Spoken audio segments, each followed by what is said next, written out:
자, 51번 볼까요? 51번. 상린관계에 관한 설명으로 틀린 것은, 자, 1번에 보시면 서로 인접한 토지의 소유자는 공동비용으로 통상의 경계표나 담을 설치할 수 있고, 그 비용, 그 비용은 설치비용이죠. 자, 설치비용은 다른 간섭이 없으면 쌍방이 절반하여 부담한다. 조문 그대로입니다.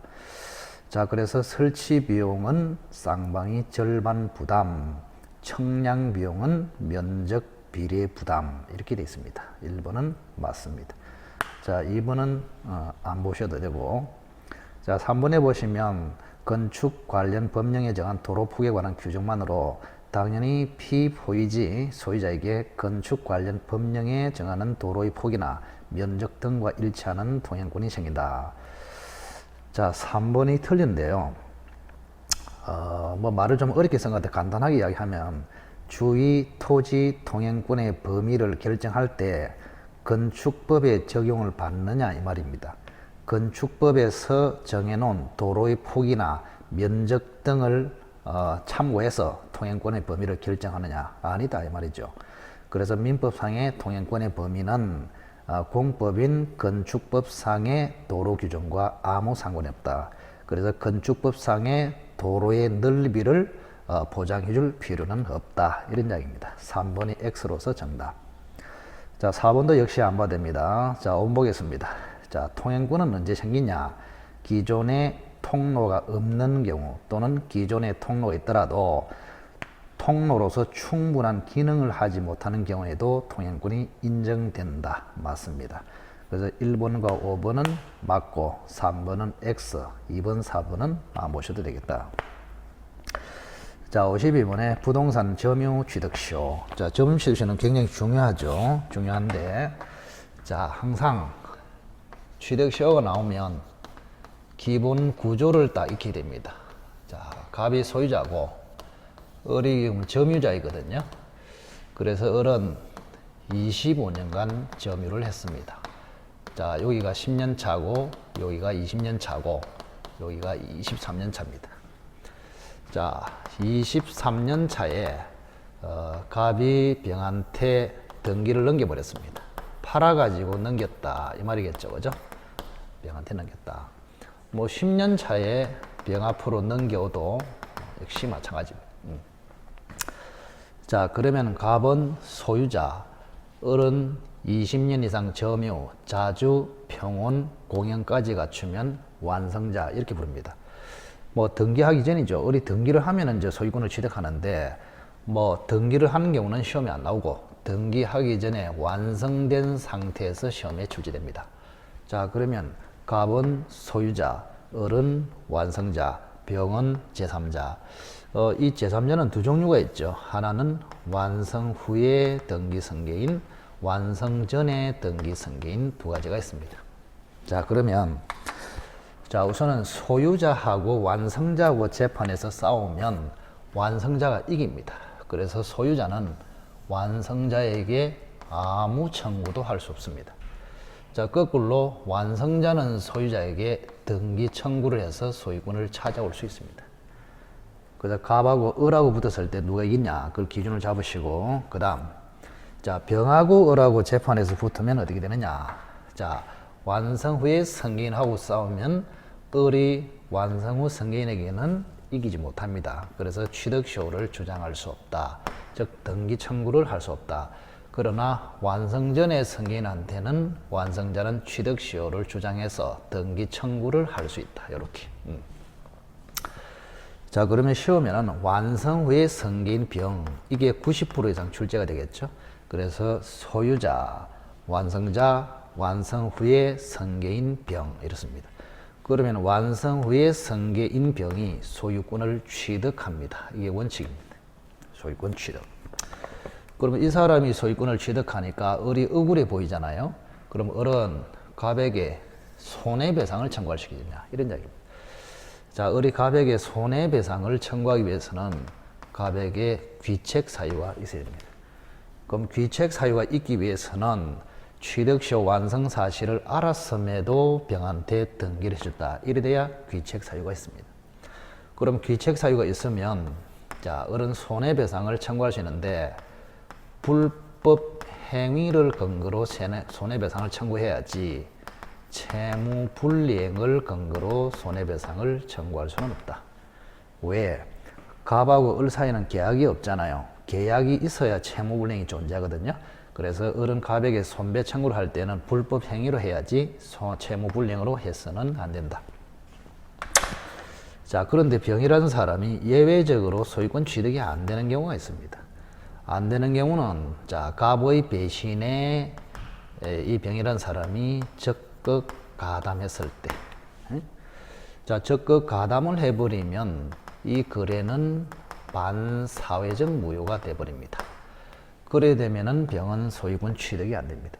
그러면 소유권 취득이 안 되는데 등기했으니까 등기는 말소해야 됩니다. 말소 청구는 소유자가 합니다. 그래서 을은 소유자가 아니기 때문에 직접 말소를 청구할 수는 없다.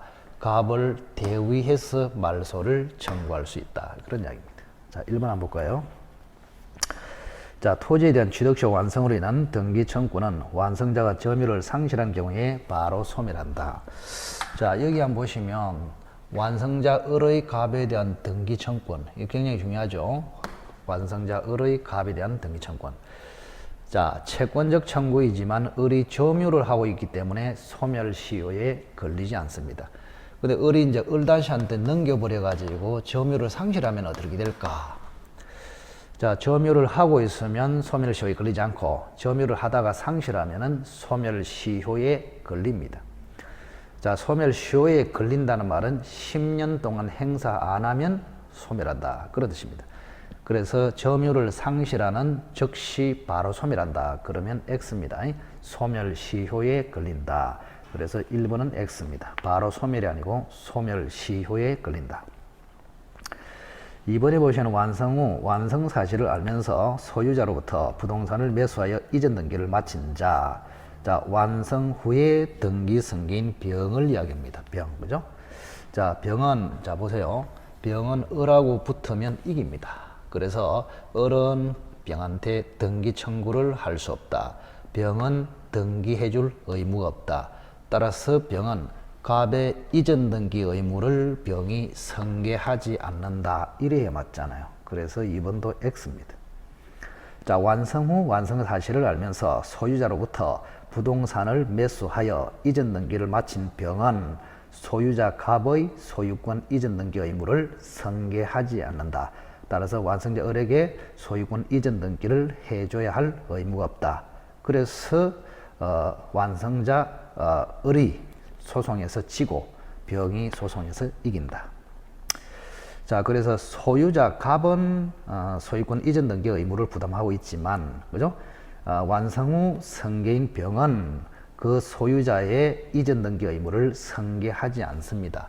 승계를 안 하기 때문에 이전 등기를 을에게 해줄 필요가 없어. 그래서 병이 소유권을 취득한다. 그런 이야기입니다. 그래서 2번도 X입니다. 3번의 기간 완성 전에 등기부상의 명의가 변경되었다면 취득시효는 중단된다. 즉 완성 전에 명의가 갑에서 병으로 변경됐다 이 말입니다.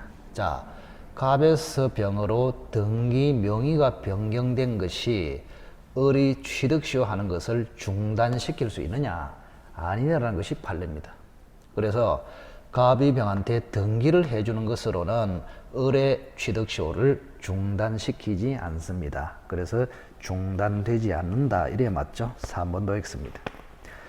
자, 시효기간 만료 당시에 점유자로부터 점유를 승계한 현 점유자. 요 을다시를 이야기합니다. 을다시. 자, 병은 생각하지 마시고 을다시하고 을하고 갑을 생각하세요. 그럼 갑에게 등기가 있잖아요. 그럼 을다시가 자기 앞으로 등기를 가져오는 방법은 갑에게 직접 청구할 수는 없다. 왜? 을다시하고 갑하고 거래가 있는 것도 아니고 을다시 자체가 취득시효를 완성한 것도 아니단 말이야. 그래서 을다시는 갑에게 직접 청구할 수 없고 완성자 을을 대위해서 청구해서 을 앞으로 가져오고 을 앞으로 가져오면 을다시가 을에게 직접 청구해서 가져온다. 그래서 4번은 정확하게 맞습니다.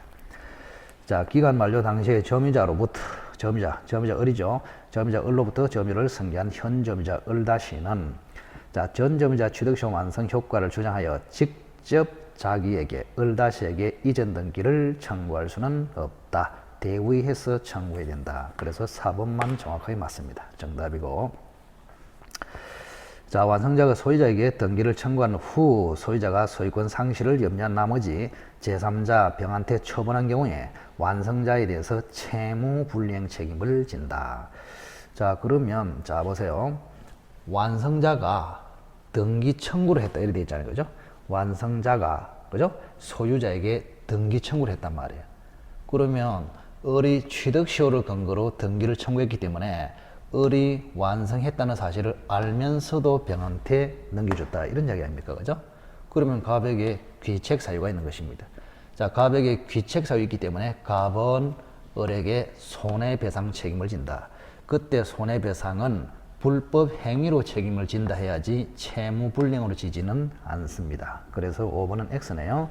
채무불이행 책임이 발생한다가 아니고 불법행위 책임이 발생한다 이렇게 됩니다. 자, 다 틀리고 4번만 옳습니다. 정답.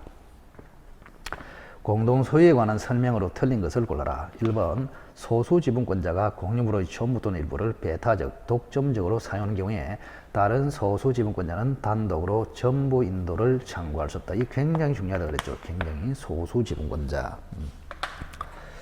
자, 이런 이야기입니다.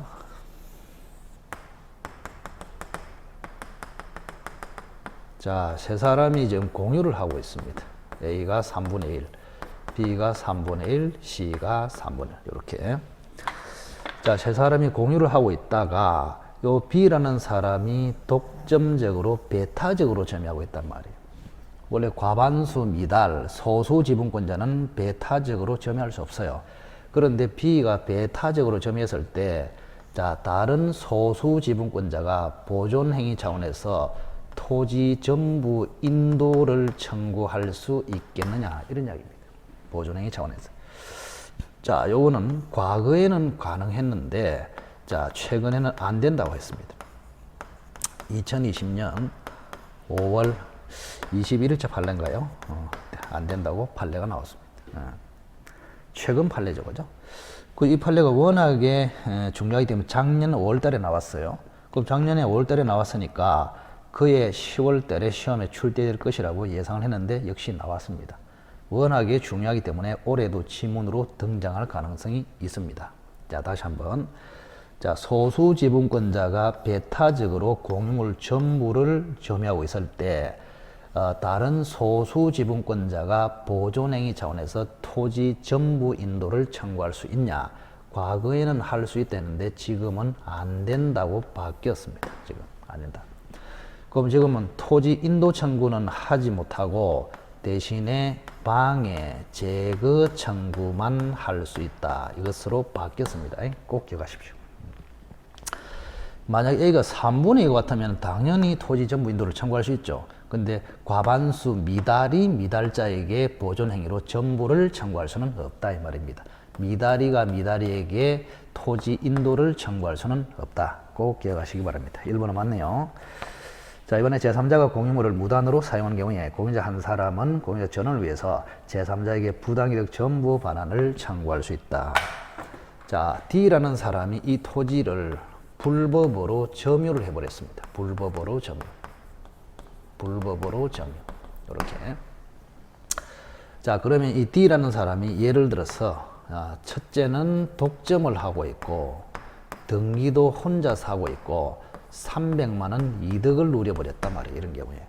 그러면 A든 B든 C든 보존행위 차원에서 불법 점유자 D한테 토지 전부를 반환 청구할 수 있고 등기 말소를 청구할 수 있고 돈 청구를 할 수 있단 말이에요. 그러면 토지 전부를 청구할 때는 여기는 당연히 전부겠죠. 이 사람 점유할 권리가 없으니까 A든 B든 C든 각자가 토지 전부를 반환하라고 청구할 수 있습니다. 그 다음 D는 불법으로 점유하고 있기 때문에 등기할 자격이 전혀 없잖아요.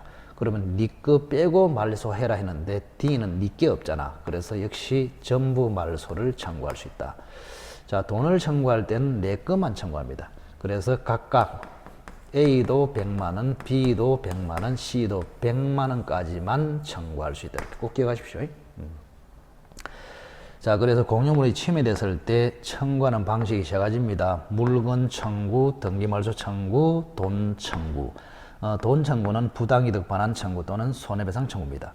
자, 물건 청구는 전부를 반환해라 이렇게 할 수 있습니다. 일반적으로 아까 요 소수지분권자 요 빼고, 등기말소 청구는 네 거 빼고 말소해라. 근데 네 게 없으니까 전부 말소해라. 돈 청구는 내 것만 청구합니다. 그래서 A 것은 100만 원, B 것도 100만 원, C 것도 100만 원. A, B, C는 각자 자기 것 300만 원이 아니고 100만 원만 청구할 수 있다. 아주 중요하죠.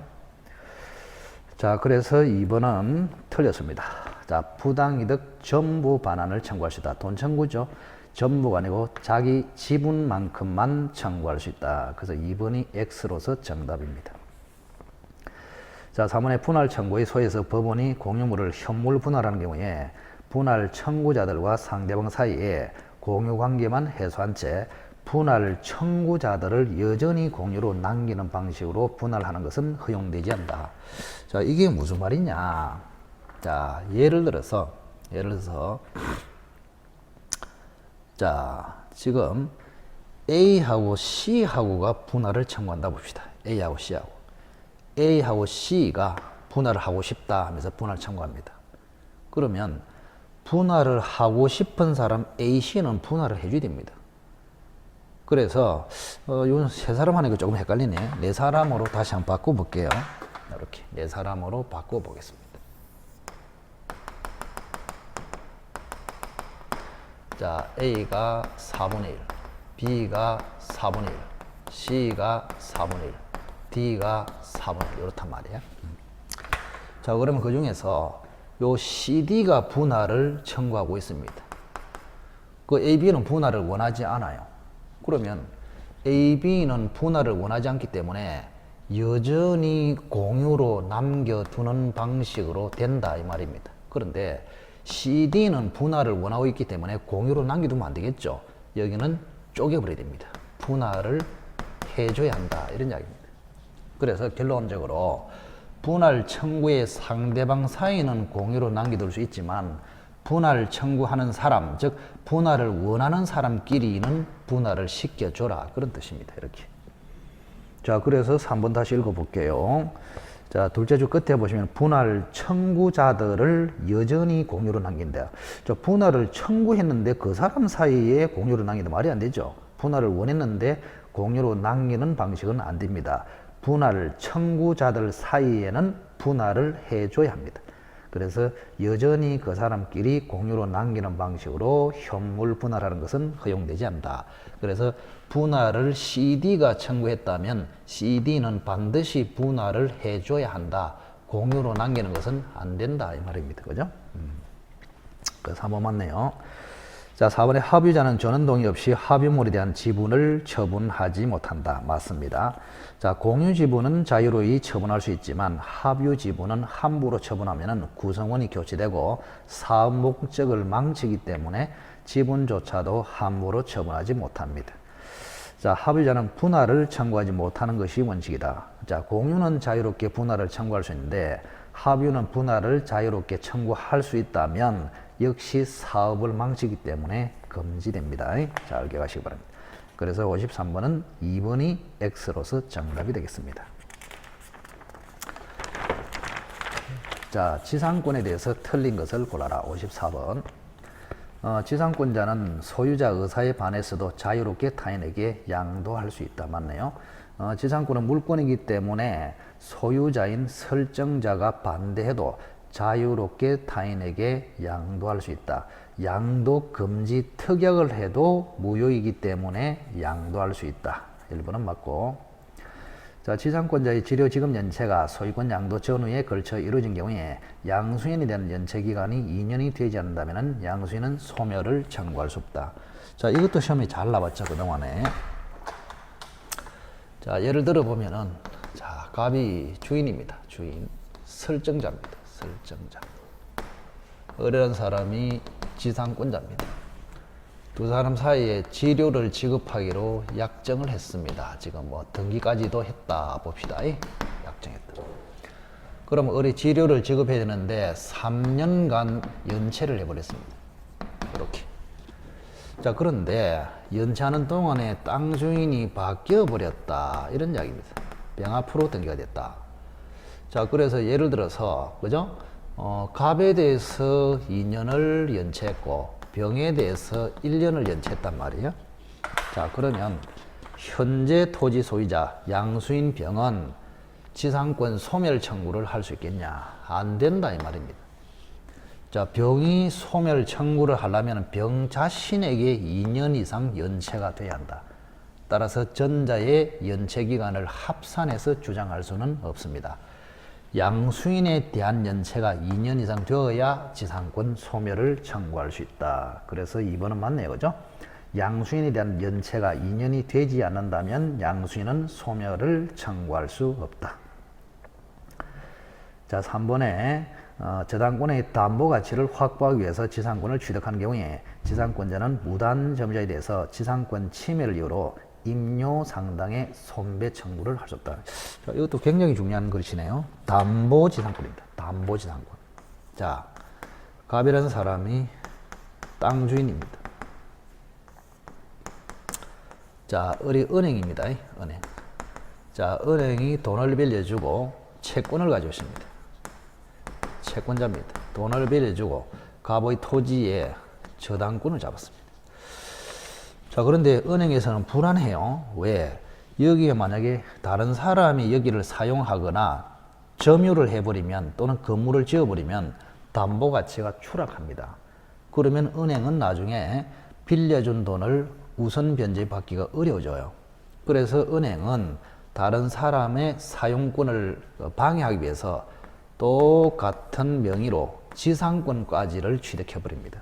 그러면 자, 은행에서 지상권을 취득하는 목적은 원래 지상권은 사용권 아닙니까? 그럼 은행에서 토지를 사용하기 위해서 지상권을 취득한 것이 아니고 다른 사람의 사용을 막아서 저당권의 담보 가치를, 그죠? 담보 가치를 유지하기 위해서 하는 거 아닙니까? 그래서 담보 가치를 유지하기 위한 지상권, 줄여서 담보 지상권이랍니다. 담보 지상권, 담보 지상권. 그럼 이 경우에는 요게 제일 대장이고, 그 다음 대장이고, 그 다음 쫄병입니다. 그러면 채권이 소멸하면은 저당권이 소멸하고, 이 대장이 죽어버리면 쫄병, 지상권도 바로 소멸해버립니다. 자, 그 다음 두 번째. 여기에 병이라는 사람이 토지를 무단으로 사용하고 있단 말이야. 이렇게 사용하고 있어. 한 달 동안 사용을 해버렸어. 그러면 어른 지상권 침해를 이유로 사용료 상당의 손해배상을 청구할 수 있냐? 그거는 못합니다. 왜 그러냐? 을이 사용을 하기 위해서 지상권을 취득한 게 아니란 말이에요. 그래서 병리 때문에 내가 사용 못했다. 그래서 사용료 내라.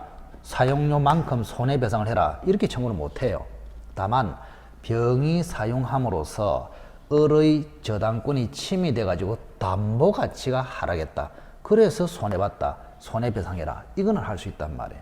그래서 을은 저당권 침해를 이유로 손해배상은 청구할 수 있지만 지상권 침해를 근거로, 그죠? 차임 상당의 사용료를 손해배상으로 청구할 수는 없다 이 말입니다. 그래서 저당권 침해를 이유로 손배 청구는 할 수 있지만 지상권 침해를 이유로, 그죠? 차임 상당의 사용료 상당, 차임 상당의 손해배상을 청구할 수는 없습니다. 그래서 3번은 맞죠. 자, 지상권자는 무단 점유자에 대해서 지상권 침해를 이유로 사용료, 임료 상당의 손배 청구는 할 수 없다. 맞습니다. 자, 4번은 이제 공유하고 지상권인데 요거는 조금 외워야 되거든요. 가르치진 않았는데, 자, 토지하고 건물이 이렇게 딱 있어요. 그러면 토지는 공유이고 건물은 단독이야. 이렇게 딱 문장을 읽어봤을 때 토지는 공유이고 건물은 단독 소유일 때는 법정 지상권은 무조건 성립하지 않습니다. 자, 요거는 일단 외워야 됩니다. 지금 이해를 할 시간이 없어요. 자, 시험에 이게 나오면 제일 어렵습니다. 너무 어려우면 그냥 기억을 안 하셔야 되는데, 우선 공유하고 법정 지상권 성립 여부가 문제 나오면 토지는 순수 공유, 건물은 단독 소유 이렇게 판단이 되면 법정 지상권은 무조건 안 된다. 기억하시고. 자, 그러나 만약 이게 순수 공유가 아니고 여러분이 아시다시피 구분 소유적 공유가 되어버렸다. 구분 소유적. 실제로는 구분 소유인데 등기부에는 공유로 되어 있다. 이거 아닙니까? 이때는 법정 지상권이 성립할 수도 있고 성립 안 할 수도 있어요. 이때는 자기 토지에 건물이 서 있다. 그때는 동일인 소유이기 때문에 나중에 달라지면 법정 지상권 돼요. 근데 다른 사람 토지에 건물을 지었다. 그때는 동일인 소유가 아니기 때문에 나중에 법정 지상권이 성립하지 않습니다. 그래서 토지는 순수 공유, 건물은 단독. 이때는 성립하지 않지만 토지는 구분 소유적 공유이고 건물은 단독이다. 그때는 성립할 수도 있고 성립 안 할 수도 있다. 이 말입니다. 근데 4번은 토지는 순수 공유네요. 그죠? 구분 소유적 공유라는 말이 없기 때문에 토지는 순수 공유, 건물은 단독 소유 이래 되기 때문에 관법지는 인정되지 않습니다. 맞고. 자, 이번에 관법지를 취득한 자는 토지 소유자로부터 소유권을 양수한 제3자에게 등기를 해야만 지상권을 주장할 수 있다. 5번이 X로서 정답이네요. 그죠? 5번. 자, 5번도 뭐 무지막지하게 시험에 잘 나오는데 이걸 명확하게 뭐를 물었는지를 딱 정리를 하고 있어야 됩니다.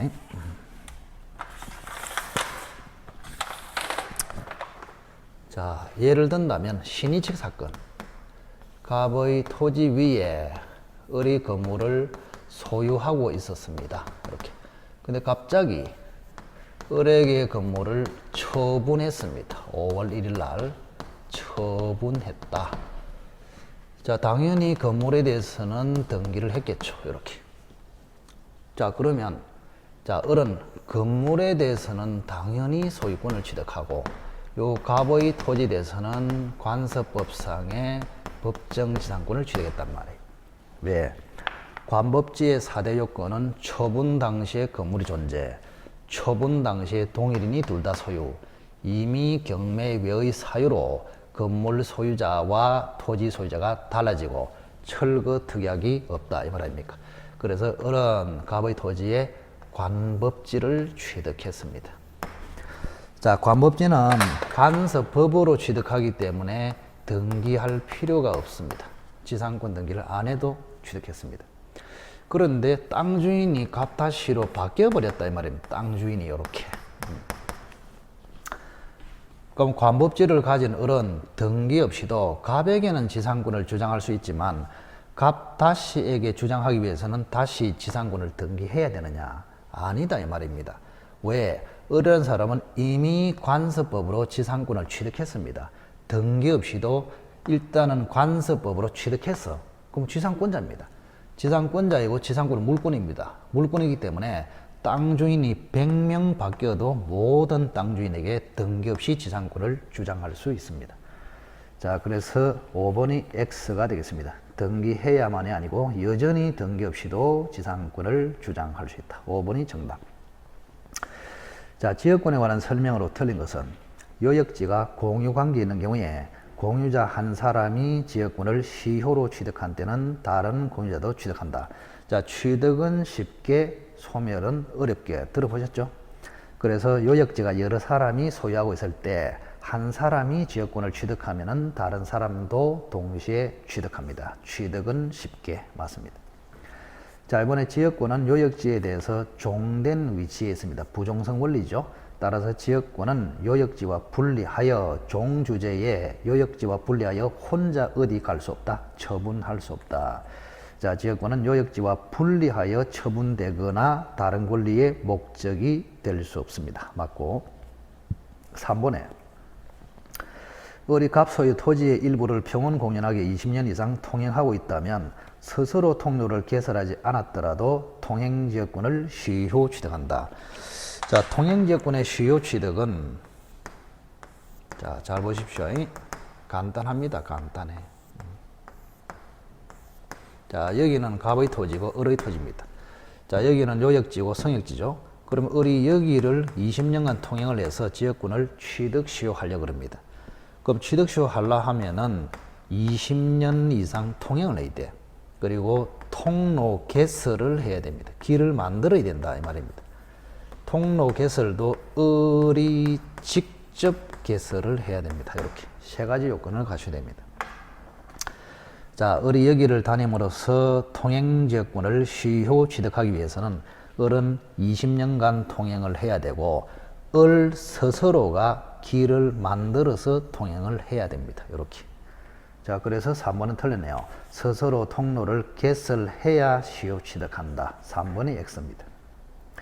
자, 4번에 요역지는 한 필지 전부여야 하고 성역지는 한 필지 일부일 수도 있다. 맞습니다.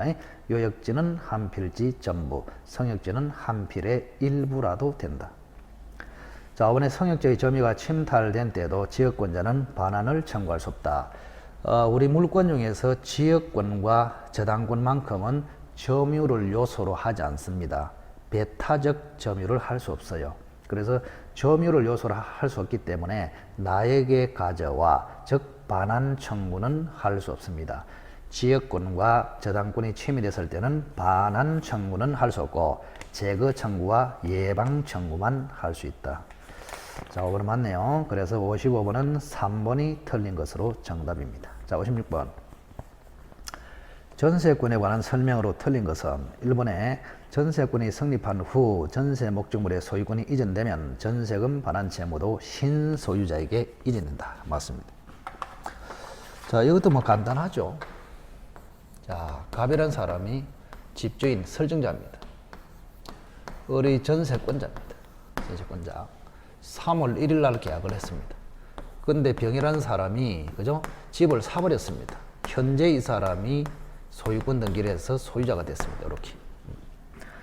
자, 그러면 전세권은 물권이기 때문에 모든 사람에게 주장할 수 있습니다. 즉 대항할 수 있다. 그럼 새로운 소유자에게 전세권으로 대항할 수 있기 때문에 이 병이라는 사람은 설정자 지위를 가집니다. 그래서 갑으로부터 설정자 지위를 승계를 합니다. 그럼 설정자 지위를 승계하기 때문에 전세금 반환 채무도 승계를 합니다. 전세금 반환 채무도. 그래서 전세 기간이 끝나면 을은 병에게 전세금 반환 청구, 병이 을에게 전세금 반환해야 됩니다. 맞네요, 그죠? 자, 그 전세금 반환 채무도 신소유자 병에게 이전된다. 맞네요, 그죠? 자, 이번에 법정갱신, 전세권의 법정갱신은 건물에 대해서만 됩니다. 건물에 대한 전세권이 법정갱신된 경우에 기간은 정함이 없는 것으로 된다. 자, 법정갱신은 네 군데 있거든요. 건물 전세권, 임대차, 주택임대차, 상가임대차. 자, 민법이 적용되는 건물 전세권과 임대차는 법정갱신되면은 기간의 정함이 없는 것으로 본다. 주택임대차는 2년으로 본다. 상가임대차는 1년으로 본다. 이렇게 되어 있습니다. 그래서 2번은 맞네요. 자, 3번에 전세 설정계약의 당사자는 전세금을 현실적으로 지급하지 않고 기존의 채권으로 가름할 수 있다. 이거 맞죠, 그죠? 자, 4번에 존속기간 동안 전세권을 존속시키기로 하면서 전세권과 분리하여 전세금 반환 채권만을 확정 양도하는 것이 되겠느냐? 안 됩니다. 자, 이것도 굉장히 중요합니다. 자, 을의 입장에서 보면은 권리가 두 개 있단 말이에요. 하나는 전세금 반환 채권 요거 하고 전세권하고 이 두 가지가 있단 말이에요. 그럼 이거를 남한테 지금 양도를 하려고 합니다. 양도. 그럼 전세금 반환 채권하고 전세권하고 같이 양도하는 것은 뭐 누가 말리겠습니까? 그런데 두 개를 함께 양도하는 것이 아니고 하나만 분리해서 양도할 수 있겠느냐? 자, 결론을 말씀드리면 전세권만 오로지 양도하겠다. 이거는 무조건 금지입니다. 딱 체계를 잡으세요. 전세권만의 양도는 허용이다, 금지다, 금지입니다. 근데 전세금 반환 채권만의 양도. 자, 이거는 될 수도 있고 안 될 수도 있습니다. 어떤 경우냐, 그죠? 자, 요거는 전세권이 소멸되면은, 그죠? 전세금 반환 채권만의 확정 양도를 할 수 있어요. 즉, 양도할 수 있어요. 그런데 아직까지 전세가 존속 중입니다. 존속 중이면 당연히 확정 양도는 안 됩니다. 확정양도는 안 돼. 대신에 전세권 소멸을 조건부로 양도하는 것은 가능하다. 체계를 딱 잡으시기 바랍니다. 전세권만의 양도는 금지. 전세금 반환 채권만의 양도는 전세권이 소멸하면 확정 양도가 가능. 존속 중이면 확정 양도는 안 되고 조건부 양도만 된다. 간단하게. 자, 그래서 4번은 존속 중이기 때문에, 그죠? 전세금 반환 채권만을 확정 양도하는 것은 안 됩니다. 안 되는데 확정 양도하기로 하는 약정은 무효이다. 효력이 없다. 맞네요. 자, 이번에 일부 전세. 일부 전세도 굉장히 중요하죠. 일부 전세. 자, 갑이라는 사람이 건물을 하나 가지고 있습니다. 이게 건물은 하나인데 2층짜리입니다. 근데 2층에 대해서만 을이 전세권을 취득했단 말이에요. 일부 전세라 합니다. 그리고 후순위로 건물 전체에 대해서 병이라는 사람이 저당권을 지금 잡았습니다. 4월 1일 날, 전세권은 3월 1일 이렇게. 자, 그러면 갑이라는 사람이 기간이 만료됐음에도 전세금을 반환하지 않으면 을은 경매도 청구할 수 있고 우선 변제 받을 수 있다. 그럼 경매를 청구할 때는 2층에 대해서만 할 수가 있습니다. 경매. 자, 경매 청구는 뭐라고요? 전부에 대해서 할 수 있다. 일부만 한다. 일부만. 경매는 일부에. 근데 우선 변제는요, 병이라는 사람이 건물 전체를 경매를 넣어버리면, 그죠? 을이 병보다 선순위로 건물 전체의 경락대금에서 우선 변제를 받을 수 있습니다. 그래서 결론은 경매는 일부에 대해서만 할 수 있고 우선 변제는 전부 경락대금에서 할 수 있다. 자, 5번에 보시면 일부 전세가 되어 있는 경우에 전세권자는 전세금을 우선 변제받기 위해서 건물 전부 경매 청구. 틀렸죠? 일부에 대해서만 경매를 청구할 수 있다. 5번이 X로서 정답입니다.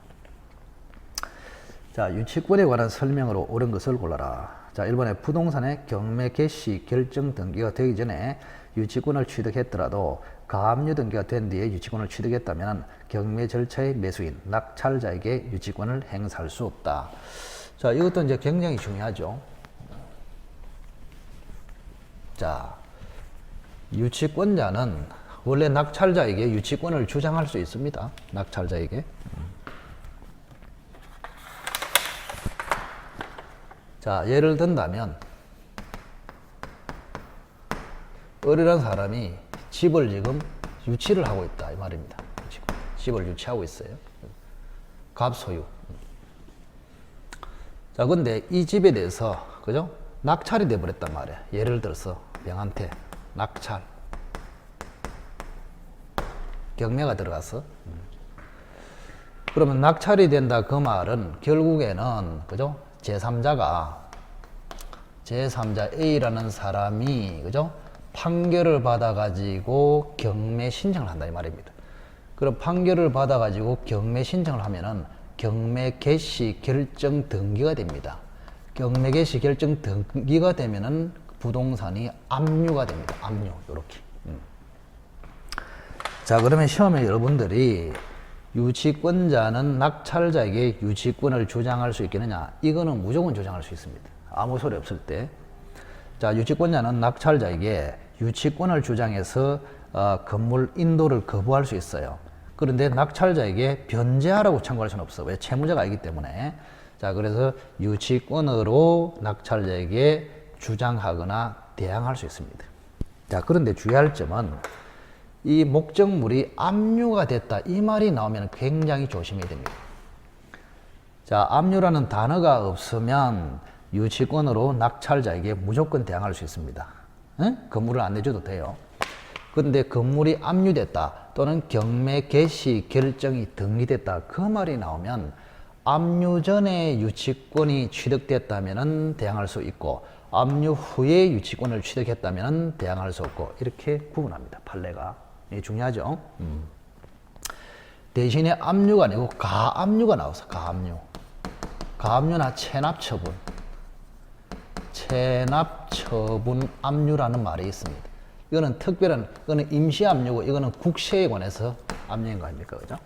그래서 낙찰자에게 대항할 수 있냐 없냐는 오로지 압류 전이면 대항할 수 있고 압류 후이면 대항할 수 없고 이렇게 판단해야지 가압류나 체납 처분 압류하고는 아무 상관이 없다 이 말입니다. 조심해야 됩니다.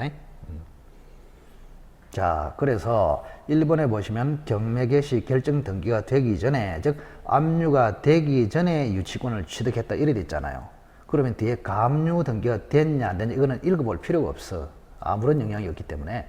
그래서 압류 전에 유치권을 취득했기 때문에 가압류 뒤에 유치권을 취득했더라도 매수인에게, 즉 낙찰자에게 유치권을 행사할 수 있다 이래 맞잖아요. 그래서 1번은 X입니다.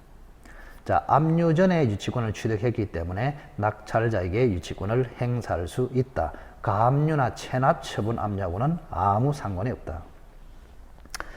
자, 이번에 건물에 대한 보증금 반환 청구는 결련성이 없기 때문에 유치권의 피담보 채권이 될 수 없다. 2번도 X네요. 자, 결련성이 있는 채권은 세 가지를 외우라 그랬습니다. 세 가지. 첫째, 비용상환 채권, 공사대금 채권, 그죠? 물건 하자, 동물 침해로 인한 손해배상 채권 세 가지. 여기에 다 포함되면은 결련성이 있고 유치권이 됩니다. 자, 다시 한번. 비용상환 청구권, 공사대금 청구권, 물건 하자나 동물 침해로 인한 손해배상 청구권 기억하십시오. 자, 따라서 이번에 보증금 반환 청구는 결련성이 없으므로 피담보 채권이 될 수 없습니다. X. 자, 3번에 유치권자가 유치물은 주택에 거주하며 이를 사용하는 경우에 특별한 사정이 없는 한 채무자는 소멸을 청구할 수 없다. 자, 이것도 굉장히 중요하죠. 자, 갑이라는 사람이 주택을 소유하고 있습니다. 을이 주택을 유치를 하고 있습니다. 지금 주택. 자, 그러면 지금 을이라는 사람이 요 주택을 유치를 하고 있는데, 그죠? 유치를 하고 있는데, 조심해야 뭐냐. 자, 3번에 보시면 유치권자가 주택에 거주하면서 이를 사용하고 있단 말이야. 유치권자가 주택에 거주하면서 이를 사용하고 있어. 그러면 유치권자는, 그죠? 유치권자는 이 유치물을 사용할 수 있습니다. 사용. 근데 사용은 두 종류가 있죠. 하나는 일반 사용이 있고 하나는 보존을 위한 사용이 있습니다. 자, 일반 사용을 할 때는 갑의 승낙을 받아야 합니다. 근데 보존을 위한 사용을 할 때는 갑의 승낙이 필요 없어요. 따라서 을이 주택에 거주함으로써 유치하고 있다. 이거는 보존을 위한 사용이라고 판례가 봅니다. 이렇게. 집을 비워놓는 것보다는 거주하는 게 오히려 보존이 된다 이런 뜻입니다. 그래서 을이 주택을 유치할 때는 거주하는 것 자체가 보존을 위한 사용이므로, 그죠? 갑의 승낙을 얻지 않고 그냥 주택에 거주해서 살 수가 있습니다. 그러면 유치권자가 의무를 위반한 게 아니잖아요. 유치권자가 의무를 위반해야 갑이 소멸을 청구할 수 있잖아요. 그래서 유치권자가 주택에 거주하는 것은 갑의 승낙이 없더라도 보존을 위한 사용이기 때문에 의무 위반이 아니에요. 따라서 갑은 유치권자 니는 의무를 위반했다 하면서 유치권 소멸을 청구할 수는 없습니다. 자, 그래서 3번은 정확하게 맞습니다. 3번이 옳은 것으로 정답이 되겠습니다. 유치권자가 주택에 거주하며 사용하는 경우는 보존을 위한 사용으로서 적법합니다. 따라서 유치권자가 의무를 위반한 것이 아니므로 채무자는 소멸을 청구할 수 없다. 3번이 옳고 정답이다. 자, 4번에 채권이 먼저 발생하고 나중에 점유를 취득하는 경우에도 유치권은 성립한다. 이래 맞죠? 자, 이거를 우리는 점유하고는 결련성이 필요 없다고 합니다. 자, 통상적으로는 점유를 먼저 하고 채권이 뒤에 발생하거든요. 그러나 채권이 먼저 발생하고 나중에 점유를 해도 유치권은 성립한다. 자, 이것을 판례는 점유하고는 결련성이 필요 없다 표현을 이렇게 합니다. 그래서 4번도 X네요. 자, 5번에 유치권자가 점유하는 것은 직접 점유도 되고 간접 점유도 됩니다. 간접 점유로서 유치권도 성립할 수 있다. 그러나 채무자를 직접 점유자로 하는 간접 점유, 즉 채무자에게 그냥 물건을 돌려줘 버렸어. 그러면 유치권을 포기한 것으로 보기 때문에 이때는 유치권은 성립되지 않습니다. 그래서 간접 점유도 유치권이 성립하는데 다만 채무자를 직접 점유자로 하는 간접 점유는 성립할 수 없다. 5번도 X네요. 그죠? 그 3번이 정답이 되겠습니다. 자, 저당권에 관한 설명으로 틀린 것을 골라라. 자, 특별한 사정이 없으면 저당권 이전에 부기 등기하는 방식으로 무효인 저당권 등기를 다른 채권자를 위한 담보로 유용할 수 있다. 이거를 무효 등기 유용이라 하거든요. 별로 어렵지 않습니다. 자, 갑이 토지를 가지고 있어. 자, A라는 사람이 돈을 빌려주고 갑의 토지에 저당권을 딱 잡았습니다. 이렇게. 그럼 당연히 저당권 등기가 됐겠죠. 이렇게. 자, 그런데 이런 상태에서 갑이 변제를 해버렸어요. 변제. 돈을 갚아버렸어. 그러면 채권이 소멸되니까 저당권이 소멸됩니다. 자, 저당권이 소멸되는데 저당권 등기가 있으면 무효인 등기입니다. 따라서 말소 대상입니다. 자, 그래서 A의 저당권은 소멸됐기 때문에 A의 저당권 등기는 무효인 등기입니다. 자, 그런데 A-라는 사람이 이 갑에게 똑같이 돈을 빌려줬단 말이에요. A가 빌려준 조건하고 똑같이 A-가 갑한테 돈을 빌려줬어요. 그러면 A-가 갑의 토지에 저당권을 취득해야 되는데 새롭게 저당권을 취득하면 돈이 들어요. 그래서 A-가 A로부터 그죠? 무효인 등기를 이전을 받아버려요. 이전. 저당권 이전 등기를 거쳐서 A의 무효 등기를 이전을 받아가지고 유효인 자기 등기로 써먹을 수 있다. 이거를 무효 등기의 유용이라 합니다. 다시 한번. 자, 무효인 등기를 유효인 등기로 써먹을 수 있다. 이거를 무효 등기의 유용. 그래서 A의 무효 등기는 말소 대상인데 말소를 안 하고 있는 동안에 갑이라는 사람이 A-로부터 A와 똑같은 조건으로 돈을 빌렸단 말이에요. 그러면 갑은 새롭게 A-에게 저당권을 설정해야 되는데 갑하고 A-하고 합의를 해가지고 A의 무효 등기를 네 앞으로 끌어와서 다시 저당권으로 써먹으라. 이게 된단 말이에요. 그래서 무효인 A의 등기를 A-의 유효인 등기로 써먹을 수 있다. 이거를 무효 등기의 유용이라 합니다. 또는 전용이라고도 하죠. 그죠? 자, 1번은 맞습니다. 자, 특별한 사정이 없으면 저당권 이전을 부기 등기하는 방식으로. 자, 소유권 이전 빼놓고 모든 권리 이전 등기는 부기 등기로 합니다.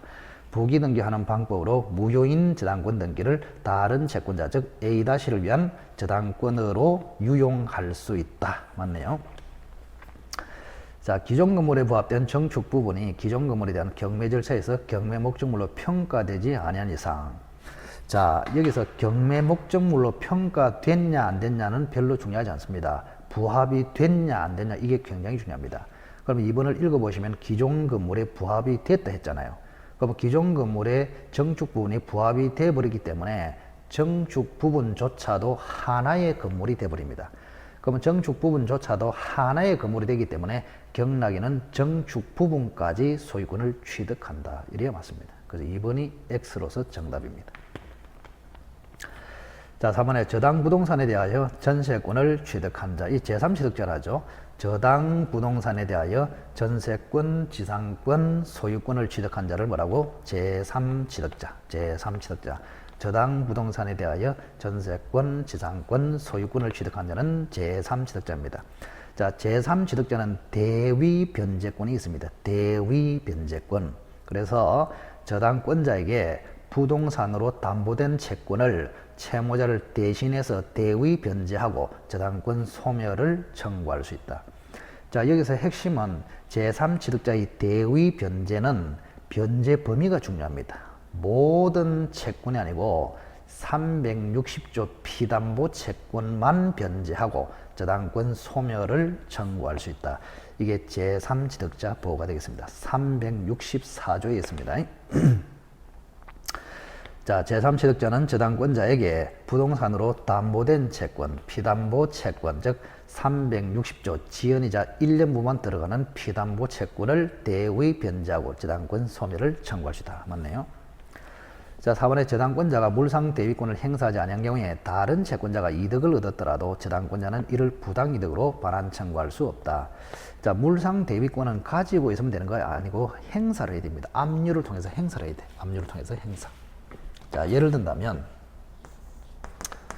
자, 갑이 집이 한 채 있는데 A라는 사람이 돈을 빌려주고 갑의 집에다가 저당권을 잡았습니다. 근데 여기에 이제 A 회사에 보험에 가입이 되어 있습니다. 그런데 이 집이 전소가 돼 버렸어요. 이렇게. 그럼 전소가 돼 버리면 이 갑은 A에 대해서 보험금 청구권을 가집니다. 보험금 청구권. 이렇게. 보험금 청구권. 그럼 집이 소멸했으니까 A는 집에 대해서는 저당권 실행이 안 되잖아요. 그럼 집 대신에 태어난 보험금 청구권, 이걸 변액물이라고 하거든요.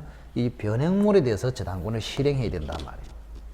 그럼 가만히 있어가지고 실행이 되겠냐? 안 됩니다.